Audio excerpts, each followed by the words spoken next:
Nabila Stefani, Dian Yunita, Neta Sri Novita, Suci Putri Cahyani, Fadila Dwi Fitri, Sylvia Wulandari, Airul Ihsan Armanda, Putri Ayu Lestari, Tasa Sapa Kamila, Amalina Utamin Noktin, Najwa Salsabila, Oni Fakiatul Hidayah, Lailatun Nurul Sukma, Devani Safitri, Septiana, Sarah Erlina Sihombi, Konriansa Avelina Sipayo, Ira Safitri, Nafa Tia Wulandari, Viviana Mekasari, Delvia Lolol Muda, Amalia Naswa Cahyani, Asli Febriati, Dini Lestari, Kipani Reksa Putri, Najwa Dipa Luciana. Silakan masuk. Raden Roro Rizky Restami Al-Rum, Irena Katarina Konborasi Pangkat, Ina Indi Anastasia Anelka,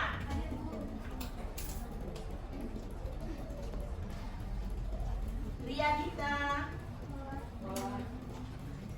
ini Armayani, Meria Liska Ulandari, Ulfa Mayasari, Ipit Intan Sapibli, Nelsa Gustiani Setia, Trisna Selvia Putri, Lisland Oktarin, Rini Nadia Putri, Dea Novita Sari, Natania Lovia Aurelia Burdintin, Maida Putri Amri, Nurul Amalia Rosli, Julpina Andriani, Niswa Yasmin Puraini, ingatannya ada Suci Gusti Putri, Sylvia Nagita Wulandari, Solan Marilis Nurul Sofia Azura, Solan. Nanti absennya ditandatangannya. Oke, jadi pembelajaran kita pada hari ini yaitu tentang kalau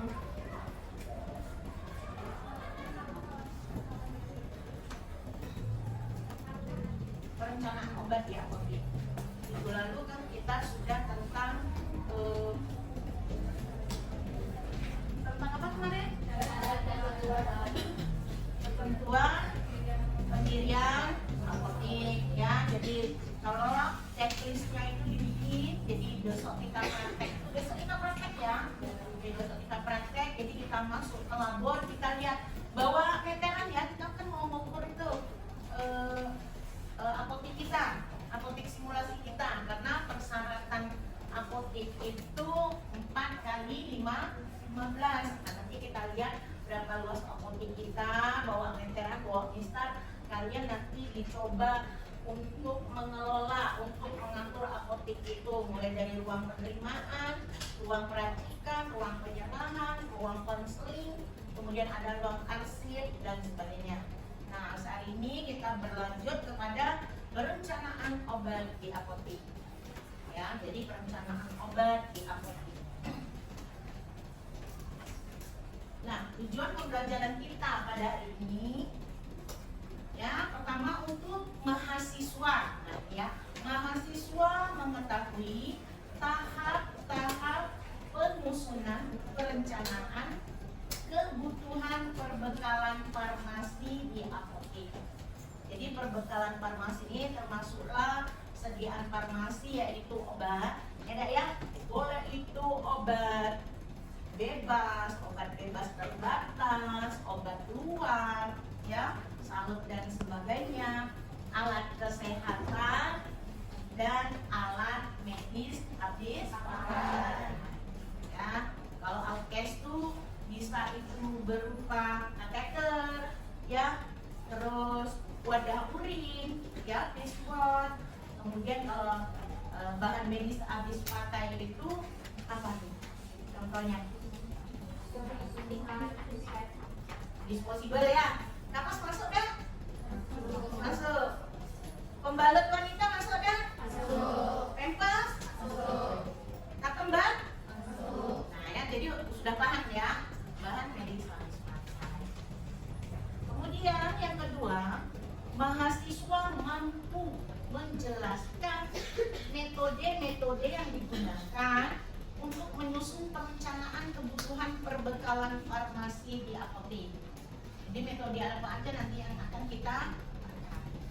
Yang ketiga, mahasiswa mampu menyusun, ya, silakan, ya, silakan buka videonya. Jadi tujuan pembelajaran kita yang ketiga, mahasiswa mampu menyusun perencanaan kebutuhan perbekalan farmasi di apotek.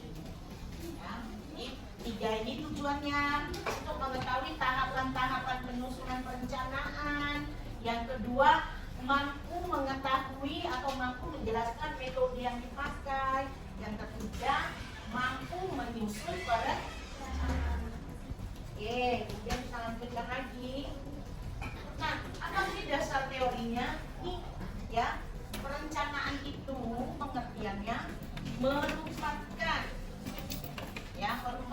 kegiatan dalam pemilihan jenis, jumlah, dan harga dalam rangka memenuhi kebutuhan perbekalan farmasi di apotek.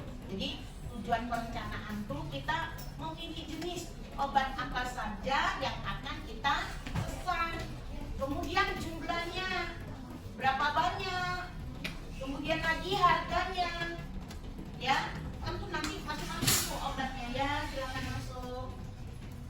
Ada yang mahal, ada yang sedang, ada yang murah, tergantung pabrik obat yang memproduksi. Oke. Kemudian tujuan dari perencanaan itu untuk mendapatkan jenis dan jumlah yang sesuai dengan kebutuhan dan anggaran dana yang tersedia, serta menghindari kekosongan perbekalan farmasi. Jadi jenis jumlah obat yang mau kita pesan itu sesuai dengan dana kita yang ada. Misalnya dana kita ada 5 juta, ya belilah 5 juta, jangan dibeli yang 6 juta. Baru kita merebut. Ya, misalnya ada bedak bayi, Nah, kita tuh sesuai dengan perencanaan kita membeli bedak bayi harganya 10.000, jangan dibeli yang harga 12.000. Ya, sampai sini paham enggak? Paham? Oke, kita lanjut. Itu dasar teorinya, ya. Nah, tujuan perencanaan tadi kita tahu, ya, untuk jenis, jumlah, terus dana yang tersedia. Nah, kalau kita uraikan tujuan perencanaan itu median.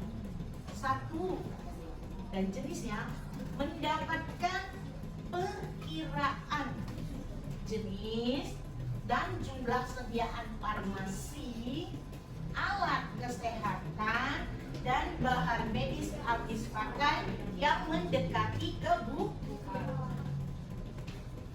Ya, jenisnya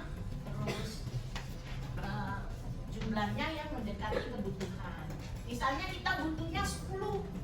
Ternyata kita mampunya beli 7 atau 8. Masih mendekati, ya. Terus saya meningkatkan yang kedua, meningkatkan penggunaan sediaan farmasi, alkes dan bahan medis habis pakai secara rasional. Ya, rasionalnya apa? Sesuai dengan apa namanya tuh? Yang sesuai dengan tahapan pemakaian, tidak berlebihan gitu ya, rasional, bisa kita mengerti. Kemudian yang ketiga, menjamin ketersediaan. Nah, jadi menjamin dengan perencanaan itu, jamin nih obat di apotek kita tidak bakalan kosong, gitu ya, karena sudah kita perkirakan. Kecuali kalau ada kejadian yang luar biasa. Kita stok masker, ya, kita stok masker 50 kotak. Ternyata pas pandemi kemarin 50 kotak itu dalam sehari habis. Itu kan di luar kendali kita, ya, nanti ada dulu. Oke, kita lanjutkan lagi. Yang keempat, menjamin stok. Menjamin stok, jadi persediaan kita tuh tetap ada, ya. Kemudian efisiensi biaya. Yang keenam, memberikan dukungan data bagi estimasi pengadaan, perkiraan pengadaan, penyimpanan dan biaya distribusi sediaan farmasi, alkes dan bahan medis habis pakai. Jadi di awal bahwa perencanaan itu kalau secara garis besar kita bisa menetapkan jenis, jumlah sediaan farmasi itu tadi sesuai dengan dana yang ada. Nah, kalau kita rincikan ini ada 6 ini tujuan dari perencanaan.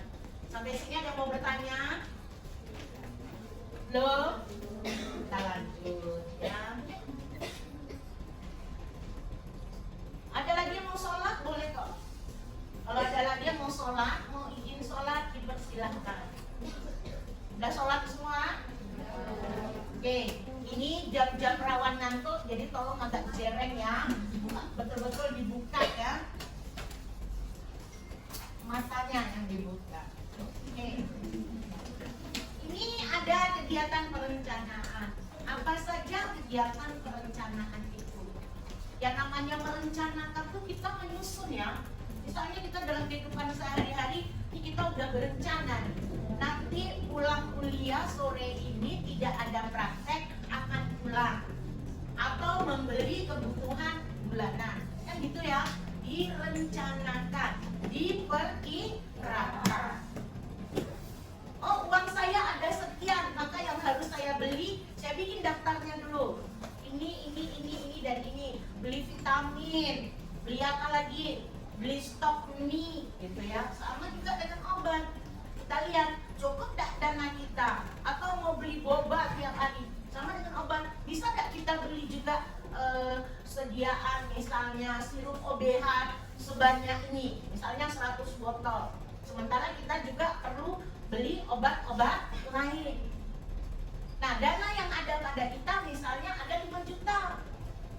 Kita lihatlah nanti obat-obat kita tuh apa saja yang sudah habis, ya, atau tinggal sedikit. Kita lanjut. Sampai sini ada nggak yang ingin bertanya atau sudah paham atau belum ada pertanyaan? Masih paham Bu? Oke, kita lanjut ya. Jadi kegiatan perencanaan. Nih kata dia. Kegiatan perencanaan itu apa sih? Kata dia, kegiatan perencanaan itu proses penyusunan perencanaan kebutuhan perbekalan farmasi di apotek, diawali dengan pengumpulan data obat. Diawali dengan pengumpulan data obat. Ya. Jadi data obat tuh kita kumpulin dulu, kita lihat nih. Ini kalau apotek kita sudah berjalan ya. Kita lihatnya gimana? Kita ke gudang, ke ruang penyimpanan kita. Kita lihat obat-obat apa saja yang masih ada atau tinggal sedikit atau habis. Lihatnya di mana? Oh kita langsung masuk ke gudang tuh, kita lihat stok. Oh ini ada misalnya Milanta sirup, kita lihat jumlahnya. Tidak begitu dulu caranya. Untuk melihat ya data obat, kita melihat di kartu stok. Kita lihat di kartu stok, kita buktikan dengan sisa obat yang ada. Ya, jadi kegiatan itu kata dia dengan mengumpulkan data obat, selain kita melihat itu obatnya melalui kartu stok apa saja yang sudah habis, apa ada yang tinggal sedikit, gitu ya. Itu yang pertama katanya kita lihat daftar nama pemasok atau produsen. Jadi kita mengumpuli data obat, ya. Kalau ibu bilang bukan nama produsennya dulu, malah nama obatnya dulu lah yang kita kumpulkan, ya. Mana obatnya yang sedikit, mana obatnya yang sudah habis, mana obat yang mendekati kedaluarsa. Kita lihat juga di tempat penyimpanan obat kita yang namanya gudang obat itu, ada nggak obat yang rusak? Ya, selain habis, tinggal sedikit, kedaluarsa atau mendekati kedaluarsa, atau yang rusak kemasannya, ya kita periksa dulu. Oh, obat ini amlodipin habis. Oh, amoxicillin sirup kita kayaknya September 2023 ini sudah expired. Ya. Kemudian kita lihat juga nama dagangnya. Kita mau benerin atau mau panen. Ya. Jadi udah dapat kita nama-nama obat tadi, ya. Atau ada obat baru yang mau kita pesan.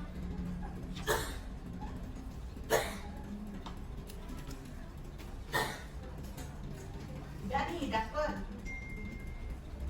Baru kita lihat nama pemasoknya, nama produsen, atau nama PBM. Kan beda-beda dia. Misalnya PBM ini yang Parma dia obat generik dan narkotika. Misalnya di AAM, ya, Anugrah Argon Medica, dia mungkin obatnya amlodipin dan sebagainya. Kemudian baru kita lihat daftar harga, ya, daftar harga dari distributornya, dalam hal ini dari PBM. Silakan. Ada lagi yang mau permisi? Oke, jadi sudah kita nama obatnya udah terkumpul, kemudian kita lihat PBF-nya, kita lihat daftar harganya. Karena mau kita sesuaikan dengan dana yang ada. Sampai di sini paham nggak ya? Halo? Halo? Hai. Paham? Paham. Oke.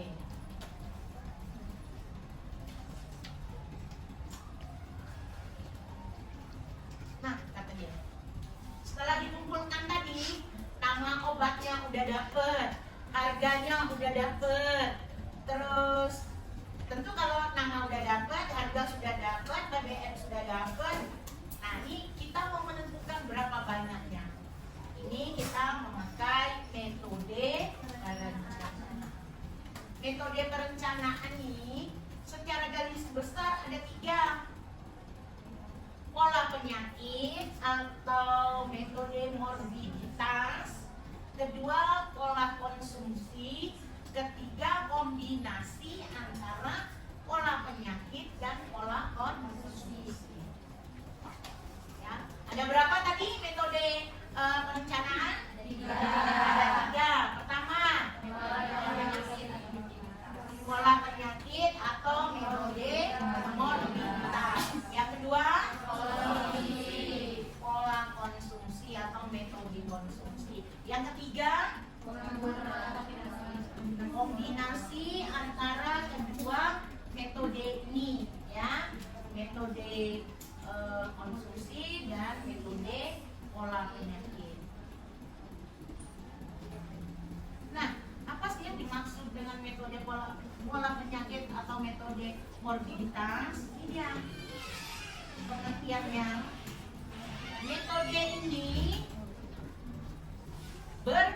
makasih. Berpedoman kepada data jumlah kunjungan pasien dengan jenis penyakit yang banyak diderita.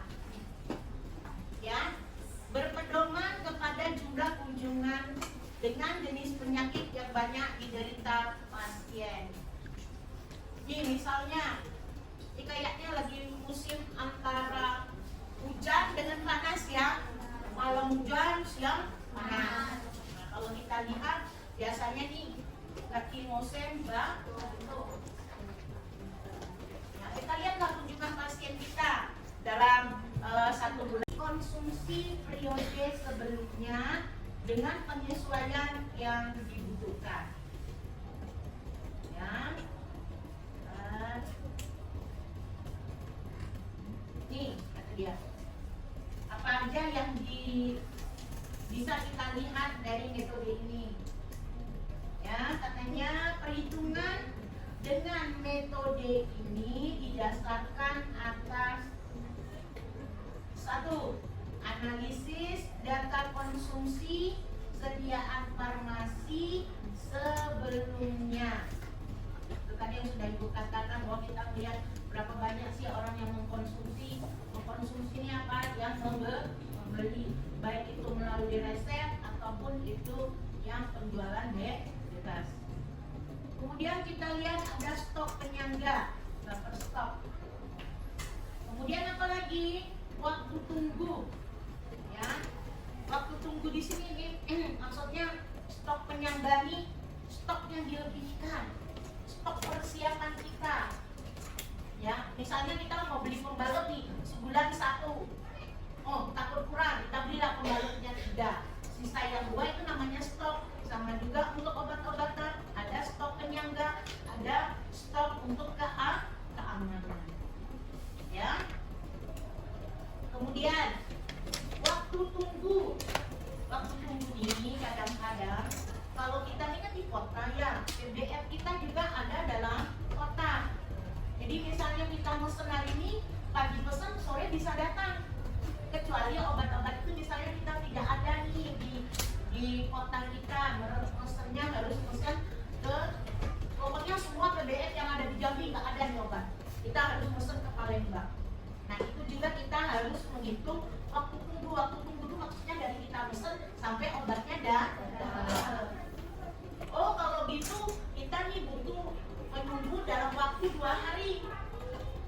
Oh 1 hari pemakaian kita untuk obat X, katakanlah obat X, pemakaian kita 1 hari obat X ini 5. Waktu tunggu 2 hari. Jadi kira-kira kalau sediaan kita tuh kira-kira tinggal berapa kita harus sudah mesen. Waktu tunggu kita 2 hari. Kita dipakai sehari itu 5. Berarti sisa obat kita nih kalau udah 20, misalnya obat X itu obat sirup ada 20 botol, itu kita udah langsung pesan. Karena apa? Waktu tunggunya 2 hari. 1 hari pakai 5 botol. Jadi untuk yang 10 botol lah kita mesen ya, 10 atau 15 botol kita udah harus segera pesan. Karena dia ada waktu tunggu, jangan pasien datang obatnya belum datang. Kadang kan pedagang tuh suka jahil ya, barangnya tidak ada di tempat dia. Pas kita tanya dia bilang bahannya baru aja habis, tapi lagi tunggu dulu dia datang. Nah itu juga mungkin dibenarkan untuk menyenangkan hati Pak pasien. Jangan dibilang aduh Bu obatnya kosong. Aduh maaf Bu obatnya dalam perjalanan Bu belum sampai. Kalau pasiennya tanya kapan kira-kira sampai, aduh kami nggak bisa memastikan Bu, bisa 2 hari lagi atau 3 hari lagi, tergantung kondisi di lapangan Bu. Kan sekarang Bu pesannya di Palembang, jalan-jalan di Palembang rusak berat, belum lagi macet. Ya kalau macet itu perkiraan kita dari Kerinci ke Jambi, berangkat habis maghrib dari Kerinci, harapan kita sampai di Jambi kalau malam itu jam 4 subuh, jam 5 subuh, itu bisa jam 10 siang. Kenapa? Batu bara macet. Paham tuh? Dan begitu juga obat dari Palembang ke Jambi, nanti di alang-alang lebar di Palembang macet. Terus Ya, kenapa? Jalannya duluan dari batu bara. Oke, makanya ingat ya, ada waktu itu sisa stok. Nah itu tadi yang ibu bilang, kita pemakaian sehari 5, sisa stok kita 10 atau 12. Nah cepet-cepet lah kita pesan. Karena apa? Waktu tunggunya juga ada. Kecuali kalau obat itu ada di dalam kotak, PBM-nya ada di dalam kotak. Bu, sisa 10 masa kita pesen, Bu? Kayaknya masih banyak lah sisa kita. Boleh sisanya 5 kita pesen. Kenapa? Harapan kita hari ini obatnya yang 5 itu habis dibeli orang. Pagi kita pesen, sore obat datang, buat besok sudah ada stok. Ya. Atau karena ini obat ini sangat-sangat dibutuhkan dalam kondisi sekarang. Wah, kita bikin stok penyangga atau buffer stok. Nah, buffer stok ini sediaan yang dilebihkan itu biasanya 10 sampai 20% dari yang dibutuhkan. Kalau kita butuhnya 10% biasanya orang ambil 20% ya. 20% dari 10 berapa? 2. Ya dah? 10 tambah 2? 12. Paham nggak sampai situ? Paham? Jadi misalnya kita mau pesan 50, kita butuh juga stoknya, buffer stoknya, stok penyangga, stok pengamannya. Kita ambil 20%. 50 kali 20% berapa ya? Berapa botol ya? 10. Berarti 50 tambah 10. Berapa kita pesan? Ada yang tidak paham? Ada yang mau bertanya? Silakan. Pas? Pas apa ngantuk? Halo? Hai. Halo? Hai. Lemes. Iya, nah itu kata dia rumus metode morbilitas itu ini. Ya mungkin kalian udah dapat nih ya rumusnya. Rumusnya sama dengan A sama dengan B tambah C tambah D dikurang E. Apa A itu? Hasil dari perencanaan. Perencanaan obat yang kita inginkan itu berapa banyak? Itu si A. B, pemakaian rata-rata per bulan. C, buffer stok penyangga. D, waktu tunggu. C, sisa stok. Oke, udah dipoto atau dicatat? Oke, jelas ya?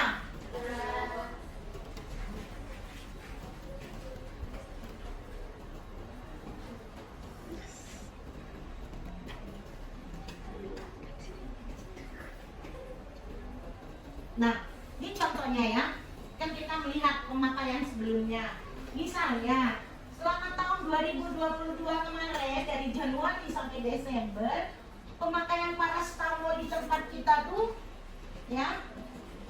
Pemakaian paracetamol di tempat kita tuh sebanyak stok obat batuk kita banyak tak habis. Boleh Bodrek flu dan batuk, apalagi Decolgen, apalagi OBH kombi, Fix formula 4. Kita lihat nah obat-obat kita yang mendekati habis dan habis ya. Oh kalau ini banyak dibeli, ini kita juga perencanaan kita, wah kita nih kalau begini maka obat yang kita beli agak lebih banyak dari dia biasa ya. Kemudian kalau pas musim COVID kemarin ya, obat-obat apa yang banyak dibeli? Vitamin tuh ya, banyak betul orang beli vitamin ya. Terus apa lagi? Susu beruang, ada juga nggak mau jual susu beruang?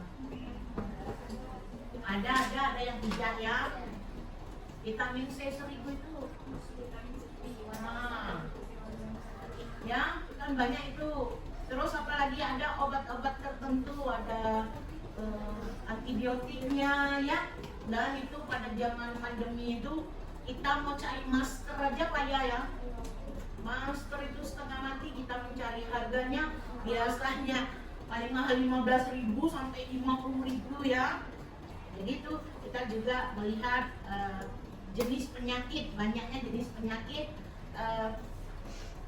Kunjungan orang datang dengan penyakitnya yang diderita pasien, dia beli obatnya apa saja. Kalau zaman sekarang ini udah kayaknya bebas pandemi ya, walaupun masih ada orang udah jarang beli masker, jangan stok maskernya lagi banyak-banyak, iya kan? Jarang-jarang kita pakai masker lagi sekarang ya. Oke, dilanjutkan yang kedua, pola konsumsi ya. Kalau penyakit, ya penyakit kalau konsumsi itu berdasarkan analisis data pemakaian periode sebelumnya. Jenis obat yang diresepkan berdasarkan pengeluaran pada kartu stok. Jadi kita melihat juga lagi ke kartu stok. Pola konsumsi.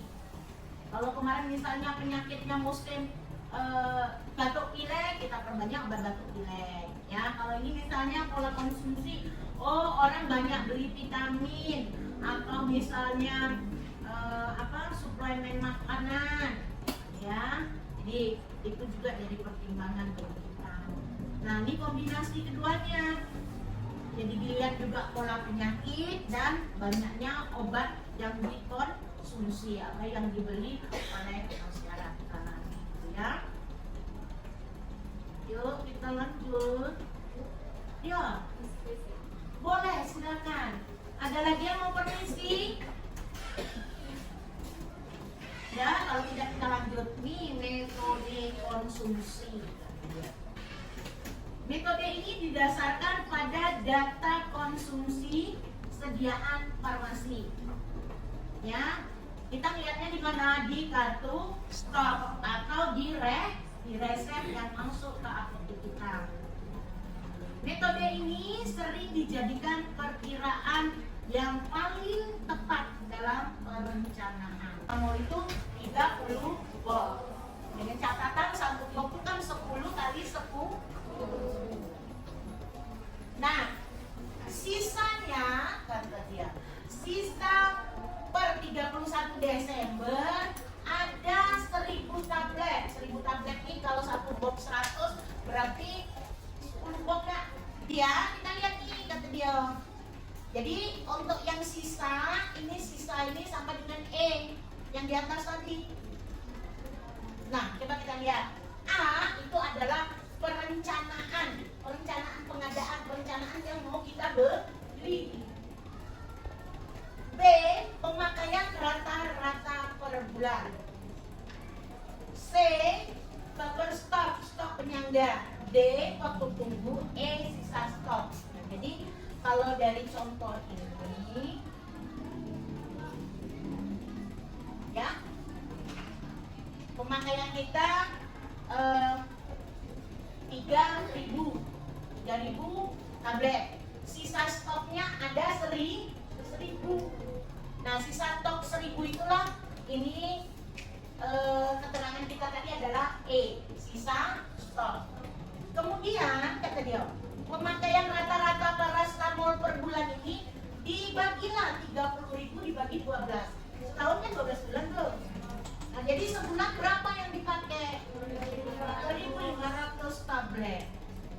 Nah, ini dibagi lagi per minggu. Sebulan berapa minggu? Nah, pemakaian yang 1 bulan ini dibagi lagi dengan 4. Jadi seminggu terpakai 625 tablet. Kira-kira seminggu itu kalau 1 strap 10 kurang lebih 7 strap ya. Paham nggak? Paham? Ya, kan itu dapat 625.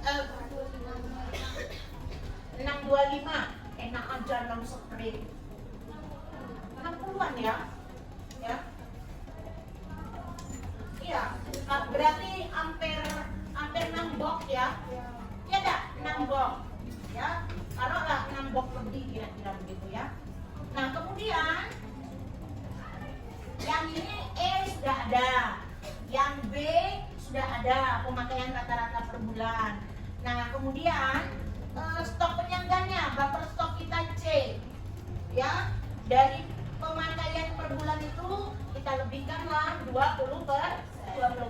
Dapatlah di sini 500 ya. 500 apa 5.000? 5.000. Loh. 2.500 kali 20%. 10.000 dan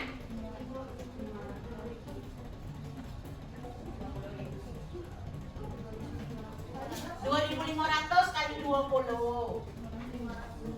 500 apa 5.000? Coba. Ayo kita hitung yuk.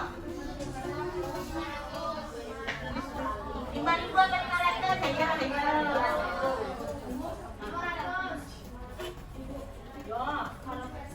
Ya 500 ya. Berarti kalau 500 lapor stok kita tiap bulan, jadi 2.500 tambah 500 berapa? Per bulannya 3.000. Kita nyiapkan obatnya 3.000. Mana tahu pemakaiannya nggak. Oke, jadi udah dapat E, udah dapat B, udah dapat C, D lagi, ya dah. Kita lihat waktu tunggu. Katanya waktu tunggu kita mesen tuh 1 minggu. Berarti yang kita ambil adalah untuk pemakaian 1 minggu dikali 1 minggu, ya. Tuh dapatlah 625 tablet.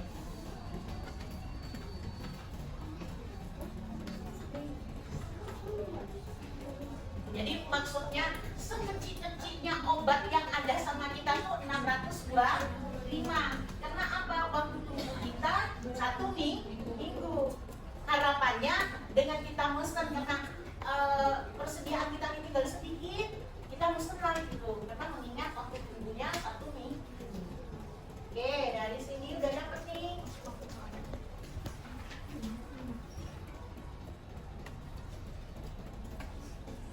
Nah, itu dia.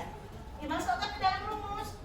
B dimasukkan, C dimasukkan, D dimasukkan, dikurang 1.000. Nah, dapatlah 2.625 tablet. Ibu sampai Ibu selesaikan sampai di sini dulu. Ya. Ibu ucapkan terima kasih. Mohon maaf kalau ada kata-kata atau perilaku Ibu yang tidak berkenan. Mohon maaf. Ibu akhiri dengan alhamdulillah. Selamat siang. Wassalamualaikum warahmatullahi wabarakatuh.